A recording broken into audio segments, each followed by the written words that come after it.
torceu a verdade de Deus, torceu a palavra de Deus, dizendo: olha, no dia que você comer, você vai ser que nem Deus. Então, Satanás trabalhou justamente, meu irmão, na área de fragilidade do homem. Então, Eva, você sabe da história, ela comeu, ela alimentou, automaticamente induziu, seduziu Adão. Eles quebraram o princípio, e por causa da quebra do princípio, irmão, nessa hora, toda a maldição.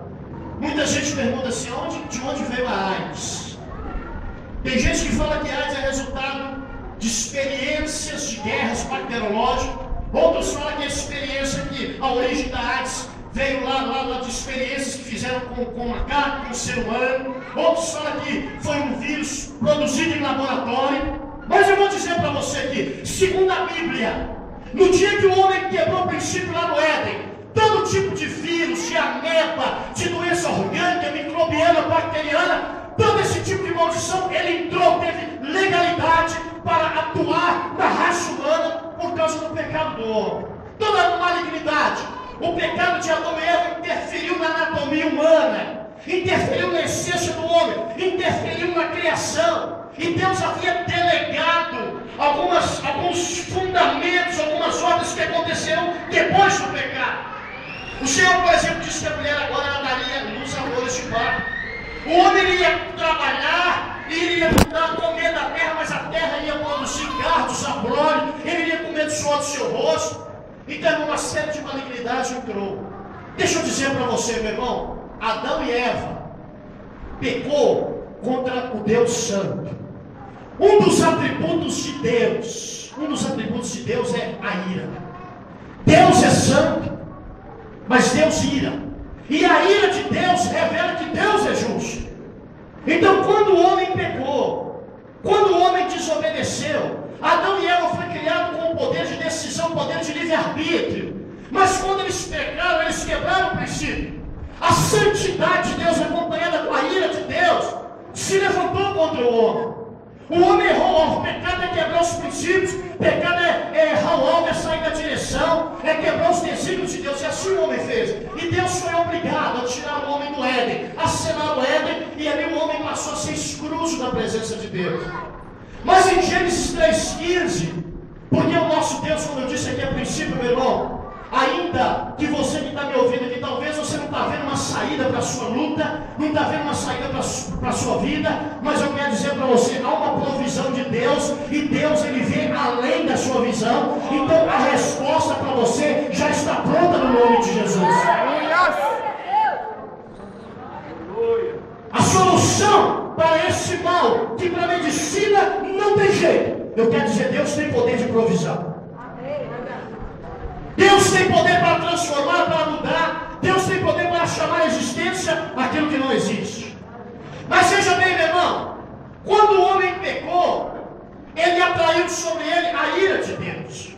E o preço precisava ser pago. Entenda bem, eu quero agora que você olhe aqui para mim. Eu tenho pregado isso lá na igreja, por onde eu passo. Muitas vezes eu não tenho medo de falar isso, irmãos. Eu peguei errado, eu já preguei errado. Vou confessar algo para vocês aqui. Todas as vezes que eu pregava sobre a crucificação de Jesus, eu dizia para o povo que quando o Senhor Jesus estava, porque você lembra que o Senhor Jesus, quando estava no Getsemane, Mateus capítulo 27, ele chama os discípulos para orar com ele. Por 3 vezes o Senhor Jesus pega os discípulos dormindo. Na segunda vez, Jesus acorda os discípulos, o Senhor diz: porventura não pusestes vigiar nem uma hora comigo? E veja bem, irmão, aí Jesus vai e começa a orar e fala: Pai, se possível, passa de mim esse cálice, mas contudo faça-se a tua vontade. Eu sempre preguei que na hora da crucificação de Jesus, que o sofrimento de Jesus era tanto, que o Pai tirou os olhos de Jesus, porque o Pai não aguentava ver Jesus sofrer. Mas isso não é verdade. Eu te provo dentro da Bíblia.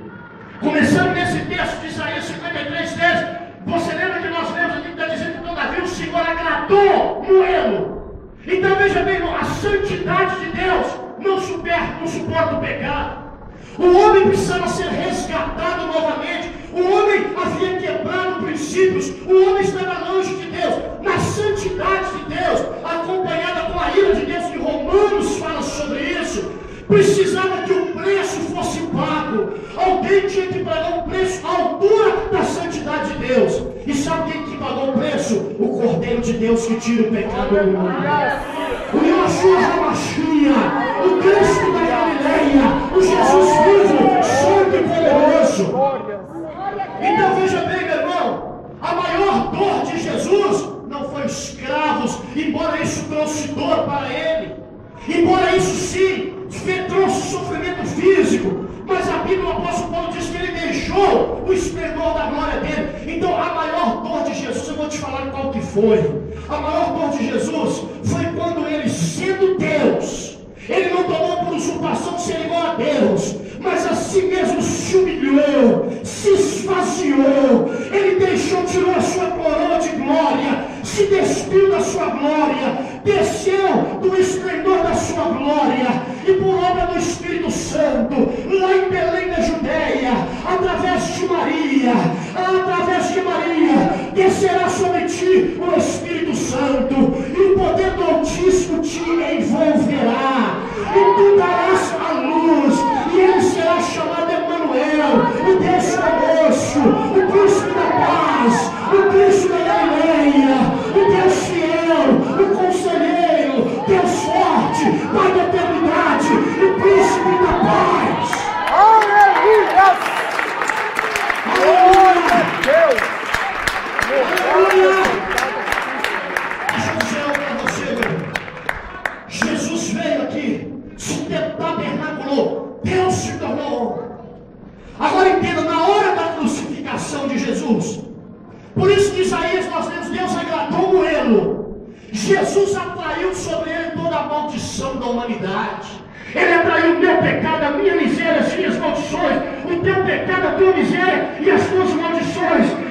Maldito é todo aquele que é pendurado no madeiro. Então o Senhor Jesus, o justo, o Cordeiro de Deus que tira o pecado do mundo, e ele não tinha pecado, e ele não tinha dolo, e ele não tinha iniquidade, ele veio por obra do Espírito Santo, ele é o sumo sacerdote da nossa confissão. Então ele sabia do peso, por isso que ele ora lá no Getsemane e fala: Pai, se possível passa de mim esse cálice. Que cálice é esse, irmão? Sabe qual que é esse cálice? É o cálice da ira de Deus.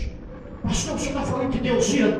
É um dos atributos de Deus, irmão. Deus não aceita pecado, Deus não suporta pecado, Deus é santo. A santidade de Deus tinha que ter um sacrifício à altura, e o sacrifício estava lá no Getsemane. O Cordeiro estava lá no Getsemane. Ele já estava sentindo o peso da humanidade, ele já estava sentindo o peso do pecado da humanidade. Ele não pecou. Isaías fala que dele não fizemos caso algum, nele não havia aparência, nem beleza, nem formosura. Ele ia como ovelha muda para o matadouro. Ele veio para ser escárnio. Ele veio, meu irmão, para trazer a maldição que estava sobre a humanidade caída, a maldição que estava sobre a desobediência do homem. Então quando ele fala: Pai, se possível passa de mim esse cálice, era o cálice da ira de Deus. Porque quando Jesus, ele estava lá na cruz, e ele tinha sido pregado, crucificado, Deus não suporta olhar para Jesus. O Pai não suporta olhar, não é porque o Pai estava com dor ou com pena, é porque Jesus ele era todo o pecado da humanidade, e quem estava se manifestando ali é o Deus Pai poderoso, santo, que os atributos dele, Romanos capítulo 1, 2 e 3, fala profundamente sobre a ira de Deus. Então naquela hora, meu irmão, cumpre esse texto, Isaías 53, 10, Deus agradou em Jesus, porque Deus não suporta o pecado. Naquela hora, Deus olhava para Jesus e via todo o pecado da humanidade, todo o pecado que desencadeou de Adão e Eva, toda a humanidade. E naquela hora, Deus, ele tira o rosto, porque ele não pode suportar o pecado. A ira de Deus caiu sobre o alto da cabeça do Cordeiro.